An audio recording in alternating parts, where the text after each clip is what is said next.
वो भारतीय सिनेमा के बिल्कुल शुरुआती दौर और उस एक इंसान के सफर को सामने रखते हैं जिसने शून्य से इस पूरी इंडस्ट्री की शुरुआत कर दी। सही बात है। आज का मिशन यही समझना है कि कैसे अकेले एक इंसान की जिद ने एक नए माध्यम को जन्म दिया और उस समय की कड़ी सामाजिक परिस्थितियों ने उन शुरुआती फिल्मों का रूप कैसे तय किया। ये तो बिल्कुल वैसा ही है जैसे कोई अकेला इंसान अपने गैराज में बैठकर इंटरनेट का आविष्कार कर दे, उसे व्याकरण भी खुद बनाना है और कहानी भी खुद कहनी है। क्या ये किसी एक इंसान के लिए बहुत बड़ा मानसिक बोझ नहीं था? यहाँ जो बात सबसे दिलचस्प है वो ये है कि सच्चा नवाचार अक्सर एक बहुत ही गहरे अकेलेपन में जन्म लेता है। उस दौर को समझने के लिए हमें उस समय के लोगों की दृष्टि को समझना होगा। उस वक्त तक लोग केवल स्थिर तस्वीरें या पेंटिंग देखने के आदी थे। सही है। तस्वीरों का चलना उनके लिए कोई विज्ञान नहीं था, बल्कि किसी रहस्यमय जादू जैसा था। ऐसे माहौल में पहला होने का मतलब है कि कोई ब्लूप्रिंट या नक्शा उपलब्ध नहीं था। हाँ, कोई रेफरेंस पॉइंट ही नहीं था। बिल्कुल। कोई ऐसा व्यक्ति मौजूद नहीं था जिससे सलाह ली जा सके। ये किसी बड़े कॉर्पोरेट घराने का प्रोजेक्ट नहीं था, न ही कोई सरकारी योजना थी। मुझे इसी बिंदु पर एक बात समझ नहीं आ रही।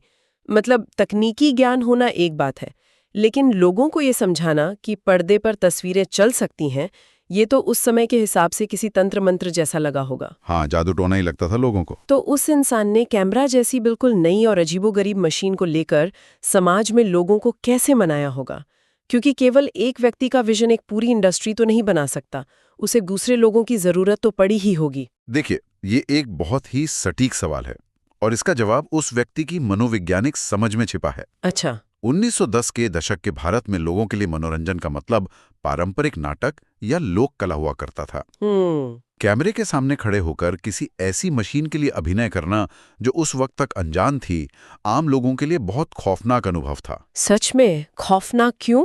क्योंकि कई लोगों के बीच ये अंधविश्वास भी फैला हुआ था कि कैमरा इंसान की आत्मा खींच लेता है। अरे बाप रे। जी हाँ, इस तरह के माहौल में अकेले एक व्यक्ति का लोगों को इकट्ठा करना, उन्हें कैमरे के सामने खड़े होने के लिए मनाना और एक पूरी तकनीकी प्रक्रिया को खरोंच से शुरू करना, फिल्म निर्माण से कहीं ज्यादा एक मनोवैज्ञानिक और एक सामाजिक लड़ाई थी। तो ये कहा जा सकता है कि ये इंसान सिर्फ एक निर्देशक या तकनीशियन नहीं था, बल्कि उसे एक ही समय पर एक मनोवैज्ञानिक और एक समाज सुधारक की भूमिका भी निभानी पड़ रही थी।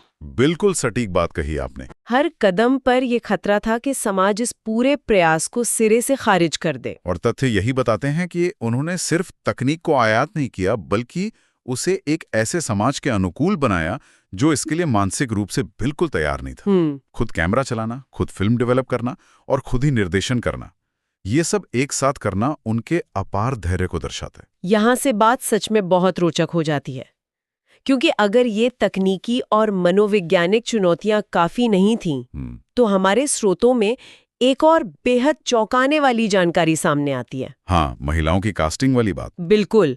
स्रोत बहुत स्पष्ट रूप से बताते हैं कि उस समय महिलाएं काम नहीं करती थीं, इसलिए महिलाओं के रोल भी पुरुष निभाते थे।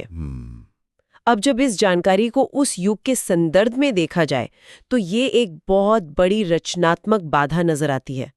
जरा उस रचनात्मक जुगाड़ के बारे में सोचिए। सही बात है। जब कैमरे के सामने आने को लेकर पहले ही इतना खौफ था, तब एक पुरुष को महिला के कपड़े पहनकर अभिनय करने के लिए मनाना, ये अपने आप में एक अलग स्तर का संघर्ष लगता है। अगर हम इसे एक बड़े परिदृश्य से जोड़ें, तो ये बात स्पष्ट होती है कि सिनेमा हमेशा तत्कालीन समाज का आईना होता है।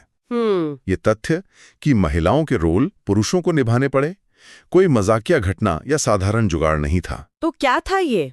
ये उस दौर की गहरी सामाजिक पाबंदियों का सीधा और कठोर परिणाम था।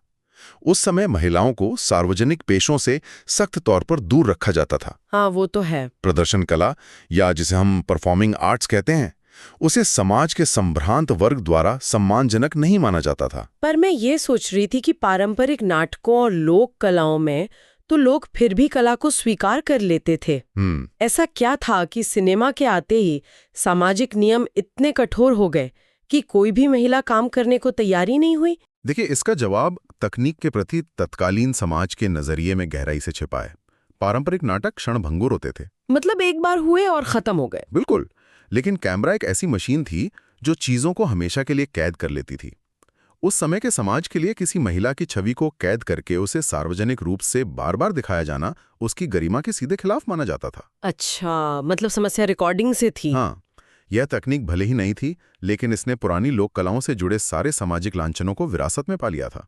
सम्मानजनक परिवारों की महिलाओं का घर से बाहर निकलकर इस नए और अनैतिक माने जाने वाले माध्यम का हिस्सा बनना पूरी तरह से वर्जित था। ये दृष्टिकोण इस पूरी कहानी को एक नया ही आयाम देता है। मतलब उस पहले फिल्म निर्माता के सामने चुनौती सिर्फ कहानी सुनाने की नहीं थी, बल्कि चुनौती ये थी कि समाज की आधी आबादी की अनुपस्थिति में कहानी कैसे सुनाई जाए। उस दौर के समाज में जहां पुरुषत्व के नियम बहुत सख्त थे, मूछें कटवाना भी एक बहुत बड़ा सामाजिक अपमान माना जाता था। ये सिर्फ अभिनय नहीं था, ये तत्कालीन समाज के स्थापित नियमों को तोड़ना था। और यहीं पर उस विजनरी की असली परीक्षा होती है। जब संसाधनों की इतनी भारी कमी हो और समाज पूरी तरह से खिलाफ खड़ा हो, तो आमतौर पर कोई भी व्यक्ति हार मान सकता है। वो तो है। वह ये सोच सकता था कि जब तक समाज में महिलाएं कैमरे के सामने आने के लिए तैयार नहीं होती, तब तक फिल्म बनाना असंभव है। लेकिन हमारे स्रोत बताते हैं कि उन्होंने ऐसा नहीं किया। उन्होंने हार नहीं मानी। बिल्कुल नहीं। उन्होंने यथार्थ को स्वीकार किया और जो संसाधन उपलब्ध थे उनके साथ समझौता किया। पुरुषों को महिलाओं के रोल में कास्ट करना उस दौर का एक ऐसा रचनात्मक फैसला था जो ये दर्शाता है कि कला को पर्दे पर लाने की जिद सामाजिक नियमों से कहीं ज्यादा मजबूत थी। तो इस अपार संघर्ष का अंतिम परिणाम क्या हुआ? बहुत बड़ा परिणाम हुआ। हाँ, हमारे स्रोत हमें वर्तमान की ओर ले जाते हैं और एक बहुत ही शक्तिशाली बात बताते हैं। स्रोतों के अनुसार आज उस व्यक्ति के सम्मान में भारत का सबसे बड़ा फिल्म अवार्ड दिया जाता है, दादा साहब फाल्के अवार्ड। दादा साहब फाल्के अवार्ड। यह कितना अद्भुत है कि आज के आधुनिक सिनेमा की सफलता का सबसे ऊंचा शिखर आज भी उसी व्यक्ति के नाम वाले पुरस्कार से मापा जाता है जिसने अकेले इस सफर की शुरुआत की थी। मैं कहूंगा कि ये किसी भी पायनियर के लिए सबसे बड़ी ऐतिहासिक जीत है। बिल्कुल। देश का सबसे बड़ा फिल्म पुरस्कार उनके नाम पर होना केवल अतीत की घटना को याद करना नहीं है। आप देखिए, व्यावसायिक सिनेमा में आज कई तरह के अवार्ड्स होते हैं जो बॉक्स ऑफिस कलेक्शन या लोकप्रियता के आधार पर दिए जाते हैं। हाँ, ढेरों अवार्ड शोज होते हैं आजकल। लेकिन ये पुरस्कार सबसे अलग है।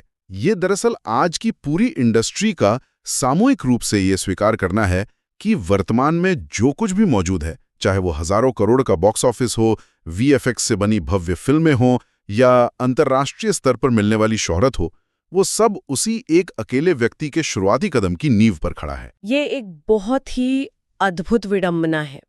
मतलब जिस कला को कभी समाज ने अस्वीकार कर दिया था और जिसके लिए कलाकारों को इतनी सामाजिक जलालत झेलनी पड़ी थी, आज उसी कला का सर्वोच्च शिखर उस पहले व्यक्ति के नाम पर है।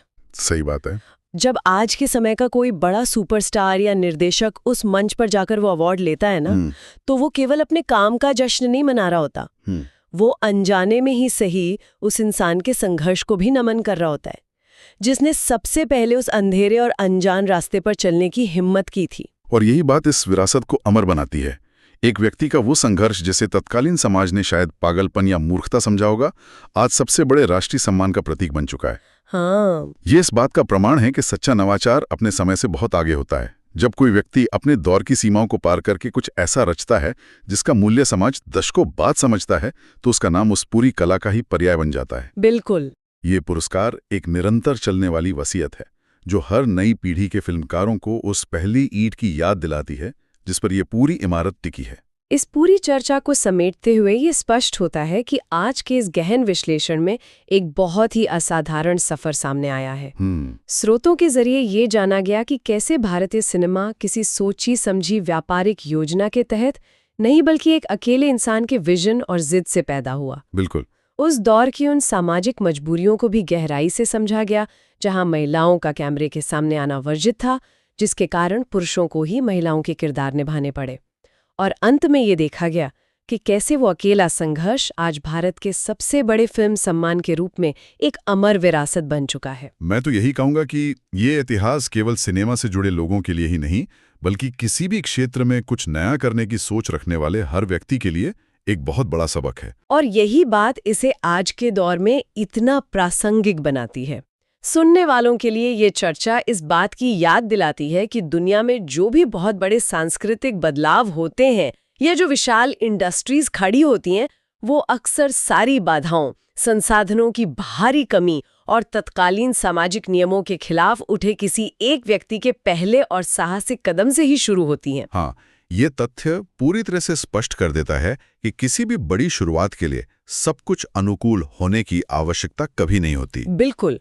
और अब इस चर्चा के बिल्कुल अंत में स्रोतों पर आधारित एक विचार सामने आता है जिस पर गहराई से सोचना बहुत जरूरी है। वो क्या? स्रोतों से ये स्पष्ट रूप से पता चलता है कि उस समय महिलाओं के काम न करने की वजह से पुरुषों को उनके रोल करने पड़े थे। लेकिन अगर इस बात पर विचार किया जाए कि अगर उस एक इंसान ने इन कठोर सामाजिक प्रतिबंधों को देखकर हार मान ली होती तो क्या होता? अगर उसने सोचा होता कि जब समाज आधुनिक हो जाएगा, जब महिलाएं काम करने लगेंगी और जब सब कुछ ठीक हो जाएगा, केवल तभी मैं सिनेमा शुरू करूंगा।